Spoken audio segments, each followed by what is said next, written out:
എംപ്ലോയീസിനെ തെറി വിളിക്കുന്ന, എംപ്ലോയീസിന് വളരെയധികം പ്രഷർ കൊടുക്കുന്ന ഒരു കോർപ്പറേറ്റ് ലീഡറോ മാനേജറോ സംരംഭകനോ ആണോ എങ്കിൽ ഈ വീഡിയോ സ്കിപ്പ് ചെയ്യരുത്. പണ്ട് തൊട്ട് നമുക്കൊരു പ്രവണതയുണ്ട്, എംപ്ലോയീസിനെ വിളിക്കുക, ചീത്ത വിളിക്കുക. ഈ അടുത്ത് ഒരു വീഡിയോ വളരെ വൈറലായി. ഞാനും എൻ്റെ വാട്സപ്പിൽ കണ്ടപ്പോൾ അത്ഭുതപ്പെട്ടു പോയി. ഒരു നായയെപ്പോലെ നടത്തിക്കുന്നു, എന്തൊക്കെയോ ചെയ്യുന്നു. പിന്നീട് അത് കേട്ടു, അത് വെറും പ്രഹസനമായിരുന്നു, അങ്ങനെ ഉദ്ദേശിച്ചിരുന്നില്ല.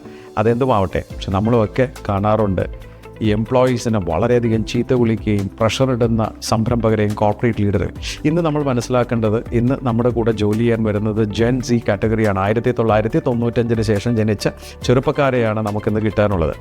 ഇവരുടെ ഏക പ്രശ്നം എന്ന് പറയുന്നത്, അവർ ഈ പ്രഷർ എടുത്ത് ശീലമില്ല.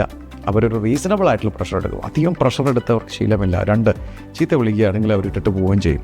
എൻ്റെ കൂടെ തന്നെ ജോലി ചെയ്യുന്ന പല ആൾക്കാരും ഞാൻ ശ്രദ്ധിച്ചിട്ടുണ്ട്. ഇതിന് മുന്നേ ജോലി ചെയ്തിരുന്ന സ്ഥാപനത്തിൽ ഈ ചീത്തവിളി സഹിക്കാൻ വയ്യാതെ വന്നവരാണ്. നമുക്ക് എന്ത് കൾച്ചറാണ് നമുക്ക് സെറ്റ് ചെയ്യാനുള്ളത് എന്ന് മനസ്സിലാക്കുക.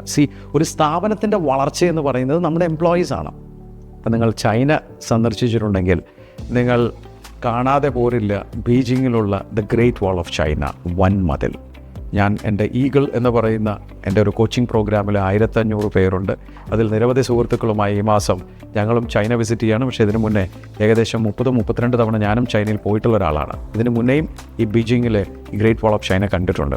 ഇതിൻ്റെ ചരിത്രം പരിശോധിച്ചാൽ നിങ്ങൾ അത്ഭുതപ്പെടും.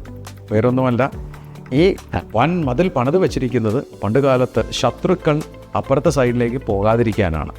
പക്ഷേ രസകരമായ കാര്യം, ശത്രുക്കൾ അപ്പുറത്തേക്ക് പോയിട്ടുണ്ട്, യുദ്ധം പിന്നീട് നടന്നിട്ടുമുണ്ട്. അതിന് കാരണമാണ് ഏറ്റവും രസകരം, ഇതിനിടയിൽ പല വാതിലുകളുമുണ്ട്.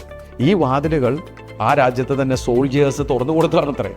നമ്മുടെ അകത്ത് തന്നെ പ്രശ്നക്കാരുണ്ടെങ്കിൽ പിന്നെ നമ്മൾ എന്ത് ചെയ്യും? അതുകൊണ്ട് തന്നെ ഞാൻ നിങ്ങളോട് പറയട്ടെ, നമുക്ക് നല്ല എംപ്ലോയി ഫോഴ്സ് വേണമെങ്കിൽ ഈ പറഞ്ഞ പോലെ തന്നെ ഈ പ്രഷറിട്ട് തെറി വിളിച്ച് ആ കാലമൊക്കെ പോയി. നമ്മുടെ എംപ്ലോയീസിനെ റെസ്പെക്റ്റ് ചെയ്യാൻ പഠിക്കണം. അവർക്ക് പരിമിതികളുണ്ടെങ്കിൽ അവരെ പറഞ്ഞ് പഠിപ്പിക്കാൻ ശ്രമിക്കണം.